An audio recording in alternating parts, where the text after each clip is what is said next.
본 강의의 주요 목적은 농촌 노인은 사회복지 실태를 사회보험, 공공부조, 사회서비스를 중심으로 좀 살펴보고, 그다음에 관련 정책의 문제점을 파악을 해서 개선 과제를 도출하고, 그다음에 농촌 노인복지 정진에 있어서 농촌교회 역할을 이제 제시해보는. 물론 농촌교회 역할을 뒤에 이제 제가 정리를 해봤습니다만, 지금 오신 여러 목사님들이 실제적으로 아마 많은 복지 사업을 하시는 분도 있을 거고, 여러 가지 여건 때문에 못 하시는 분도 있을 거라고 생각합니다.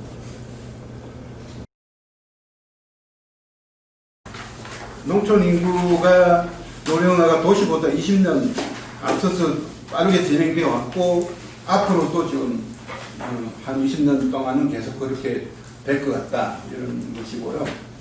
그 다음에 만성질환을 가지고 있는 사람이 한 85%가 되고, 그 다음에 일상생활에 있어가지고 다른 사람이 도움이 필요한 사람이 전체 노인의 한 4분의 1 정도다. 그 다음에 한 절반가량이 농림업에 종사를 하고 있다는 이런 부분이고요. 그 다음에 농촌 노인들한테 부담이 가장 큰 지출이 이제 보건의료비, 식비순이었다는 얘기고, 그 다음에 농촌 노인들 한 70% 정도가 단독주택에 살고 있다는 이런 얘기, 그 다음에 주택의 주요 불편사항이 냉난방비가 이제 많이 든다는 이런 얘기입니다.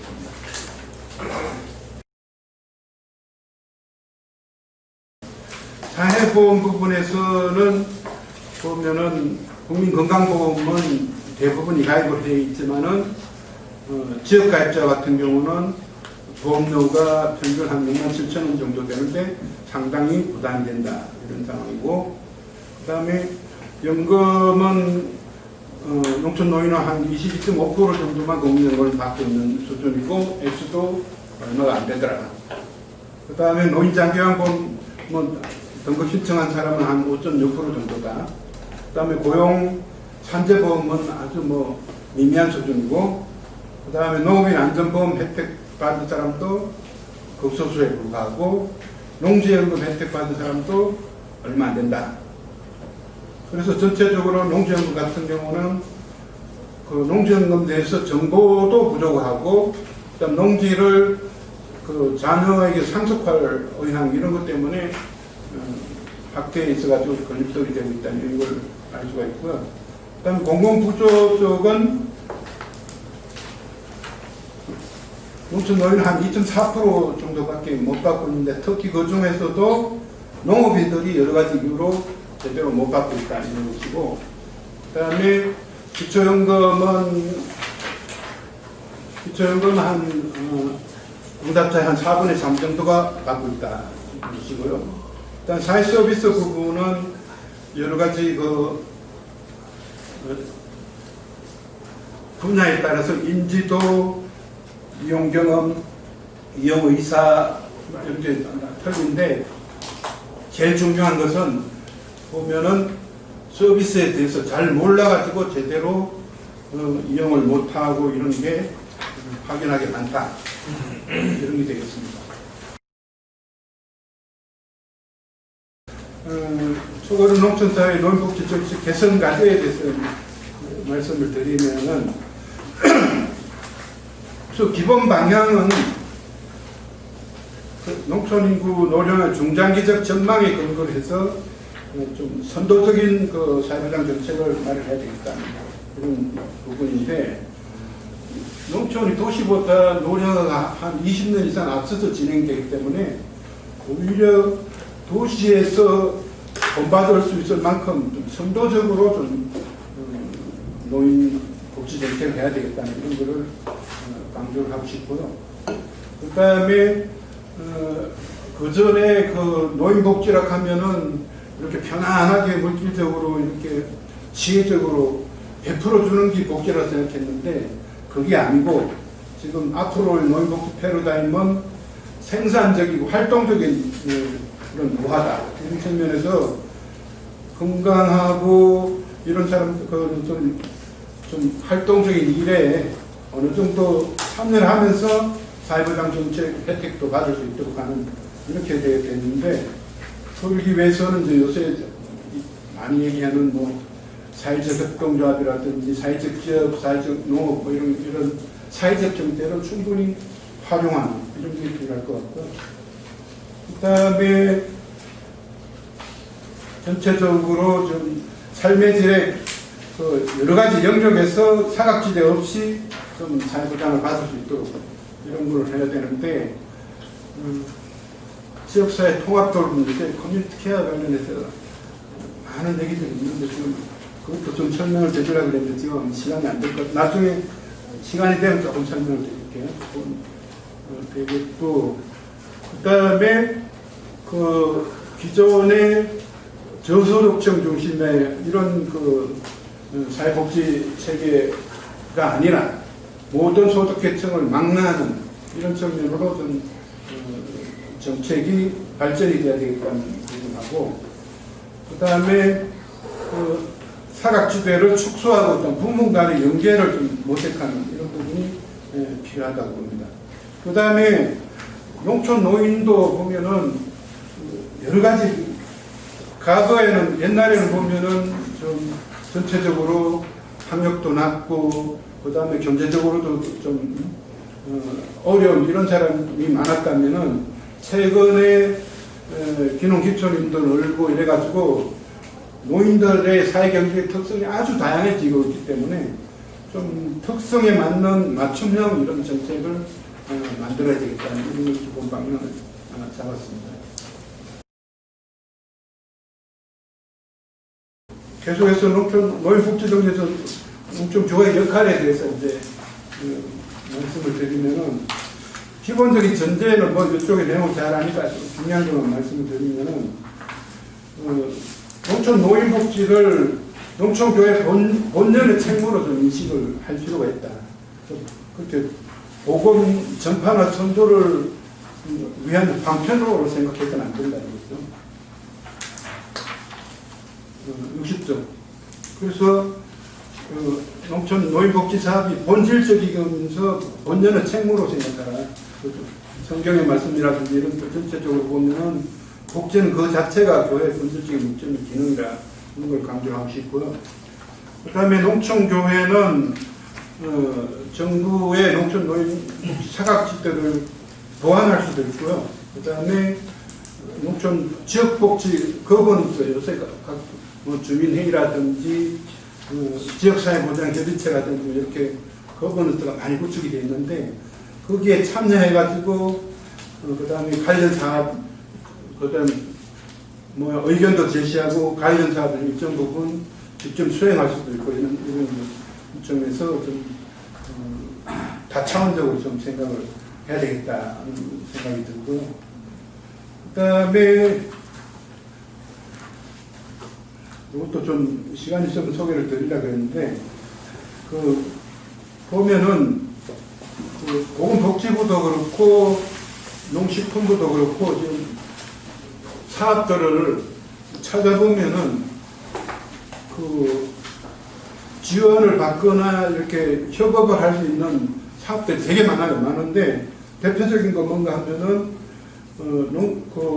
농식품부 사업에서 농촌 교육 문화 복지 지원 사업이라고 있는데, 여기서도 활용을 할 수 있고요.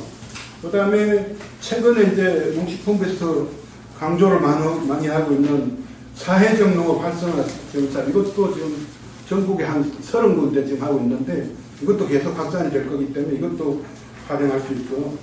그 다음에 농촌 재능나눔 활성화 지원 사업, 여기서 또 큰 액수는 아니지만 이것도 다양한 사업을 지원을 해주기 때문에 이것도 좀 활용을 할 수 있을 것 같고, 전체적으로 농촌에 있어가지고 읍면 또는 시군 지역사회보장 협의체 여기 좀 적극적으로 참여해가지고 개선도 하고, 그 다음에 목소리도 내고 사업도 발굴하고 이런 거를 농촌 목회자님들이 할 수 있을 것 같고요.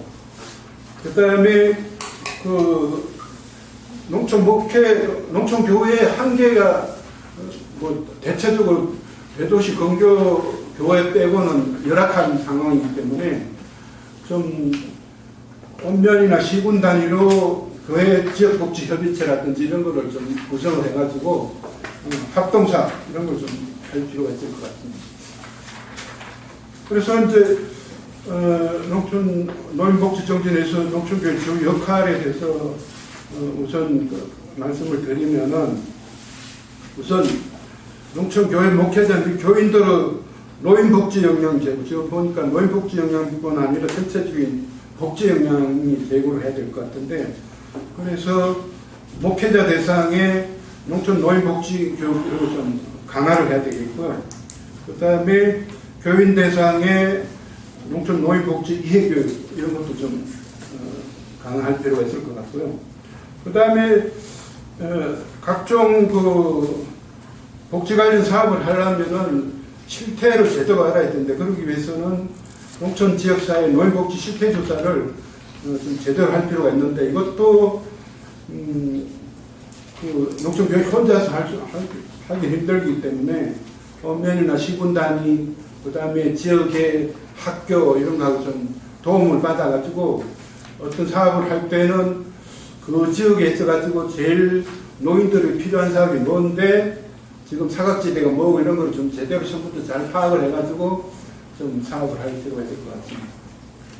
그 다음에 농촌교회 제한된 인적 물적 제한 보완 대책을 마련할 필요가 있는데, 지금 농촌교회 목회자, 그 다음 교인, 기농기촌, 특히 기농기촌인 중에서 복지 관련 그 역량을 가진 이런 사람들이 상당히 많기 때문에 이 사람들을 좀 현황을 조사를 해서 비비를 구축해가지고 좀 잘 활용하는 이런 게 필요할 것 같습니다.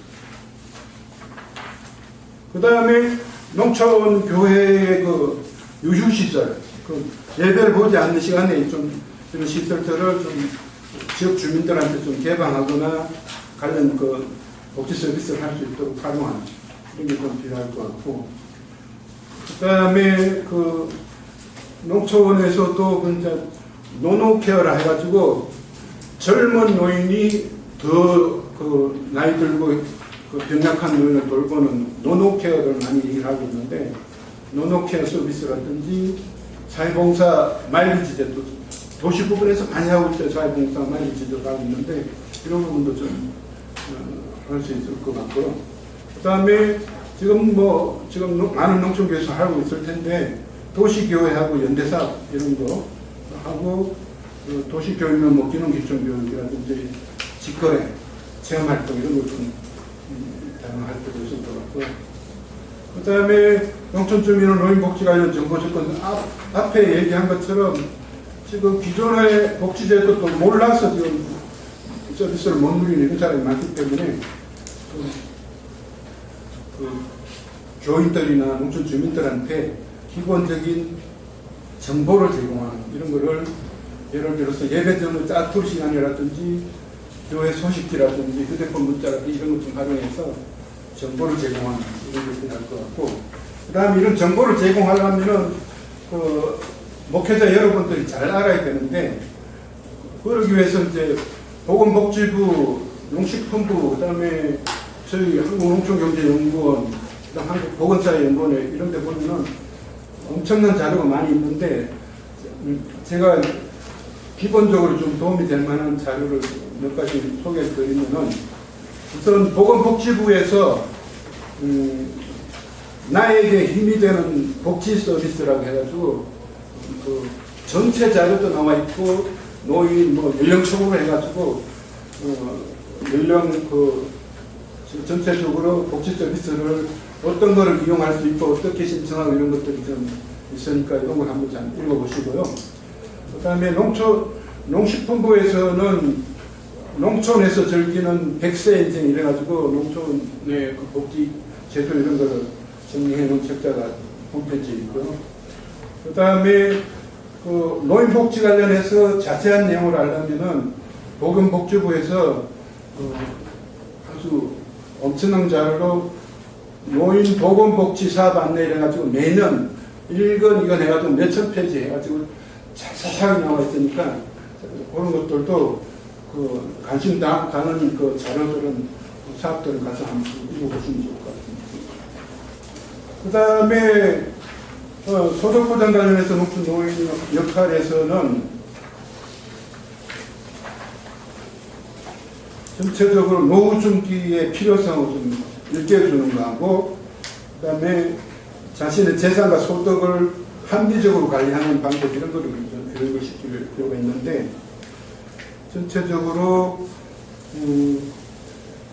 보면은 현장에서 딱 보면은 이 사람은 분명히 국민기초생활보장제도 혜택을 받아야 되는데 못 받는 이런 사람들이 많이 있는데, 그런 사람들 좀 이렇게 좀 구제할 수 있도록 좀 도와주는 이런 것도 필요할 것 같고, 그 다음에 아마 현장 그 농촌교회에서는 하고 있는 부분도 있을 텐데, 교회에서 실버 농장을 만들어 가지고 노인 일자리하고, 그 다음에 초중고등생들 그 농업농촌 체험학습장을 활용하는, 이것도 한 20, 30년 전에 제가 일본에 가니까 이걸 많이 하고 있더라고요. 그래서 이걸 한국에 소개를 해가지고 지금 많이 좀 확산이 됐는데, 이런 부분도 좀 할 필요가 있을 것 같고요.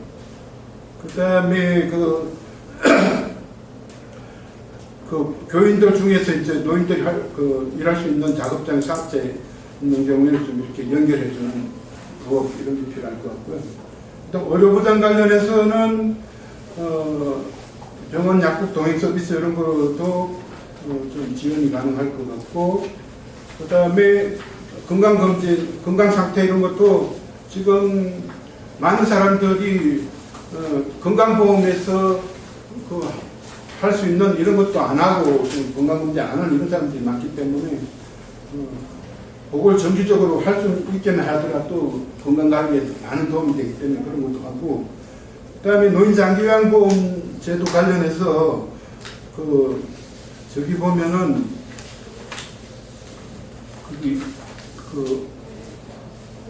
살 수 있는 거하고, 일단 대여해 주는 거, 값싸게 하죠. 대여해 주는 그런 게 많거든요. 그래서 지금 농촌에 토지 안노인들이 그런데 허리가 90도 이렇게 꺾어져 가지고 노인장기요양보험 이런 데서 보행 보조기를 대여해서 하면 되는데, 유모차를 가지고 끌고 다니는 사람이 엄청 많아요. 그래서 이런 부분도 몰라서 지금 활용 못하는 인사가 많기 때문에 이런 것도 좀 할 필요가 있을 것 같고요.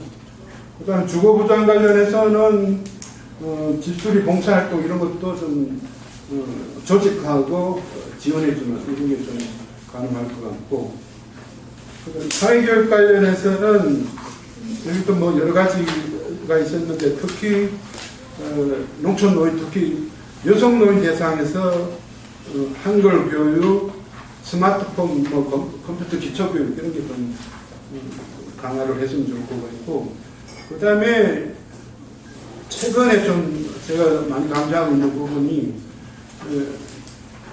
웰다잉이라고 하는 웰다잉 교육, 주거 준비 교육 이렇게 하는데, 전체적으로 농촌 노인들이 지금 뭐 80, 90까지 뭐 100수 이상도 많고 이런 측면에서 보면은 조금 죽음을 좀 편안하게 맞이할 수 있도록 돕는 이런 죽음 준비 교육, 그 다음에 목회자나 교인 대상은 보스피스 교육, 이런, 그 다음에 재산 상속 관련해서 제대로 처리 안 하고 갑자기 돌아가셔가지고 자녀들 간에 엄청난 분쟁이 일어났었는데, 이런 것 부분, 이런 걸 미리 준비할 수 있도록 좀 교육을 시킬 필요가 있을 것 같고, 그 다음에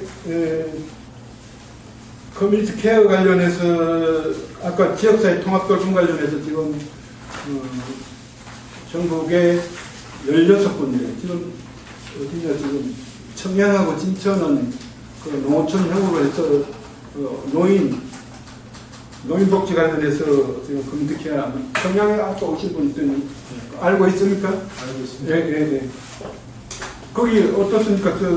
청양 자료를 내가 대략 살펴봤는데 아주 대도시에 비해서는 조금 초보적인 수준의 커뮤니티 케어 사업을 하는 것 같던데 어떠세요?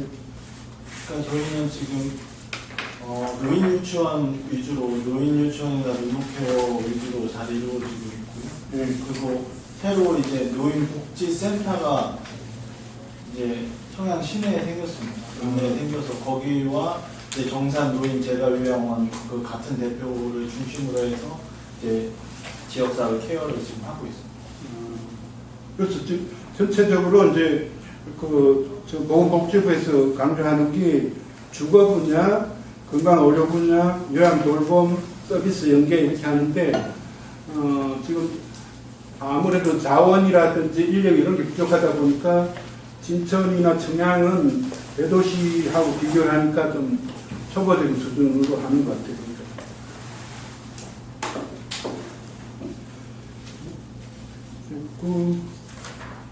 그 다음에 이제 이웃 간의 갈등, 최근에 제가 한 2018,